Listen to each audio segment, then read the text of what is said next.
Good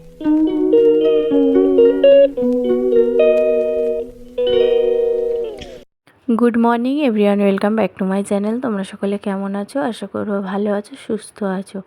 এই যে চা হয়ে গেছে, আজকে চা দেখিয়ে ব্লগটা শুরু করলাম।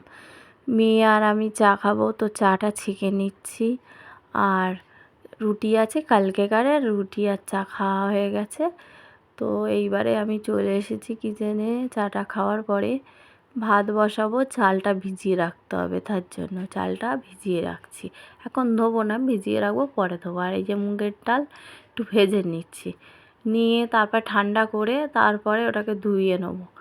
আর এদিকে আস্তে আস্তে হতে হতে আমি বাসন যেগুলো সব সকালের ছিল সেগুলো মেজে নিচ্ছি। তারপরে মাছের মাথাটাকে যেহেতু কাল আগের দিনে রেখে দিয়েছিলাম, সেটা দিয়েই ভাবছি মুগের ডাল করব।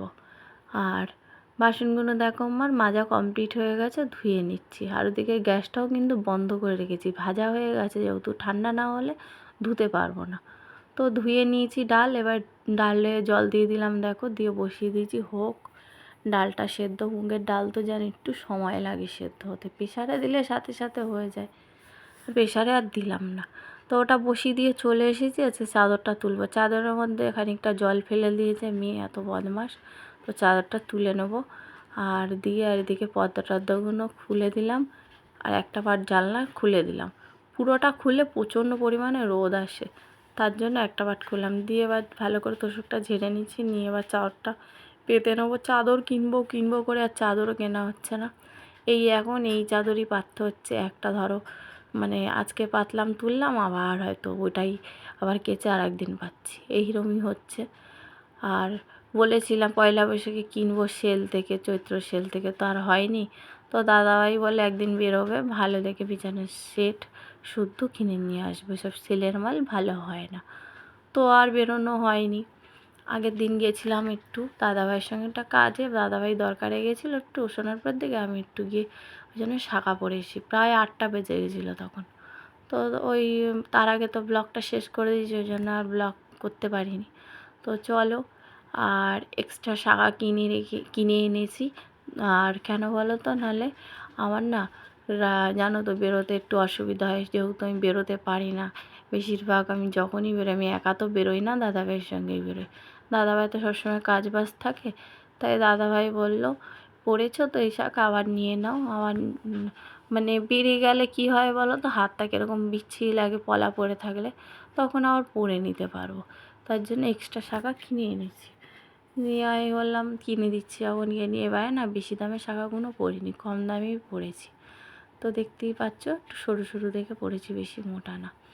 তো চলো এইবারে এই যে ডালটা বসাবো, সব মশলা টশলা কষিয়ে নিচ্ছি, পেঁয়াজ আদা রসুন আর মাছের মাথা দিয়ে ডাল করব, যেহেতু পেঁয়াজ আদা রসুন। আর আমি না দেখো কি ভুল করে ফেললাম, আমি যখন মশলা কষাচ্ছি তখন মাছের মাথাটা তো দিয়ে দেবো, তো আমি ভুলে গেছিলাম জানো তো।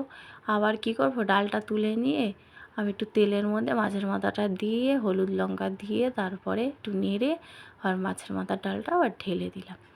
কি মানে ভুল হয়ে যায় না মাঝে মধ্যে রান্না করতে করতে। এবার চিনি দিতে হবে, চিনি না দিলে মানে খেতে ভালো লাগবে না। এই ডালটা একটু মিষ্টি মিষ্টি ভালো লাগে, আরও যদি কাজু কিশমিশ দেওয়া হতো ভালো লাগতো। তো আমি দিই না, আমার মেয়েরা খায় না, খেয়ে মানে দিলে না বেছে বেছে ফেলে দেবে। এবার গোটা গরম মশলা দিয়ে দেবো, যে দারচিনি লবঙ্গ সব দিয়ে দিলাম। আমি গরম মশলা সবসময় গোটাই ব্যবহার করি, গুঁড়োটা ব্যবহার করি না, গুঁড়োটা ভালো লাগে না। তো আমি ওই জন্য গোটাই দিই। তো মাছের মাথার ডাল হয়ে গেছে, আর এইবারে বসিয়ে দেবো আর একটা তরকারি। আগে রবিবারে সে খানিকটা মাংস রেখে দিয়েছিলাম, সেই মাংসটা আমি ভাবলাম আজকে বুধবার, তো মাংসটা কী করবো কি করবো না, দোনো মতো মন করে তারপরে বসিয়ে দিলাম। বলি না অল্পই তো মাংস করে নিই, রাত্রিবেলায় দাদাভাই মেয়েদের হয়ে যাবে, আমার খুব একটা ভালো লাগে না মাংস খেতে।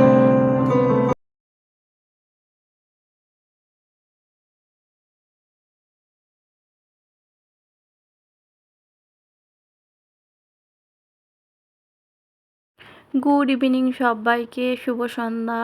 তো সন্ধেবাতি অনেকক্ষণ দেওয়া হয়ে গেছে, এখন প্রায় 7টা মতন বাজে। দাদাভাই এই স্নান টান করে ঘরে এলো আর ফল টল নিয়ে এসছে।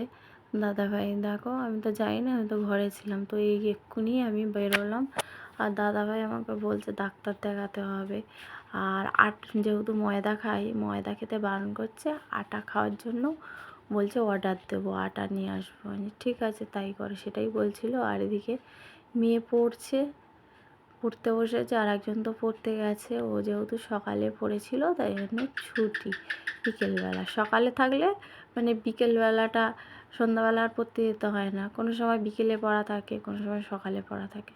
তো হচ্ছে সকালে ছিল, তো ওই জন্য ঘরে পড়তে বসেছে। চলো এবার চা করে নিই, চা খাওয়া হবে। দাদাভাই এসে গেছে, তো চাটা করে নিয়েছি। নিয়ে দেখো না কতগুলো বাসন, সেগুলো গুছিয়ে নিচ্ছি। নিয়ে এদিকে চাটাও হয়ে গেছে, আর এদিকে চা বসিয়ে দিয়ে এতগুলো বাসনগুলো গুছিয়ে নিলাম টুকটুক করে।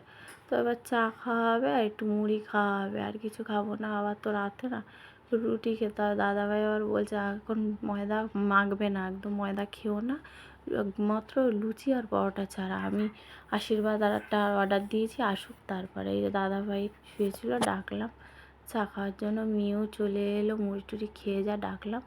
তো চলো, এই যে এখন এখানে লিচু এনেছে, আম এনেছে, সবেদা এনেছে, মৌসুমি লেবু এনেছে, বেদানা এনেছে, এত ফল এনেছে আমার জন্য। তো সব গুছিয়ে রাখলাম। এবার দেখো চলো, আটা এসে গেছে। হ্যাঁ দেখো না 5 কেজি আটা নিয়েছে। এদিকে নুনটাও ফুরিয়ে গেছে, নুনটা ঢেলে নিচ্ছি। কৌটোটা আজকে মেজেছিলাম, আর আটাটা কোথায় রাখবো জানি না। আপাতত কেটে নিয়ে খানিকটা নিয়ে করি, তারপর দাদাভাই এসে দেখবে কোথায় রাখবে। অনেকখানি 5 কেজি আটা কম বলো? তো চলো, কষ্ট হবে আটা রুটি খেতে, কিন্তু আটা রুটি খেতে বলছে, ময়দা রুটি খাওয়া ভালো না। তো এই যে আটা মাখছি, আর আটাটা মেখে নিয়ে রুটিটা করে নেবো। আমার যেন মানে গায়ে জোর নেই, আটা মাখবো কি, একদম ভালো লাগছে না, আটা মাখতে ইচ্ছা করছে না। এই যে মাখা হয়ে গেছে, রুটি করছি। আটাটা সেরকম মাখা হয়নি, কয়েকটা ফুলছে কয়েকটা ফুলছে না। আর কি করব, খেতে যখন হবে নিজেই তো খাবো যা হোক করে হলে। চলো আজকের ব্লগটা এখানে রাখছি, নেক্সট ব্লগে দেখা হবে। তোমরা সবাই ভালো থাকবে, সুস্থ থাকবে। Good night, ta ta, bye, see you.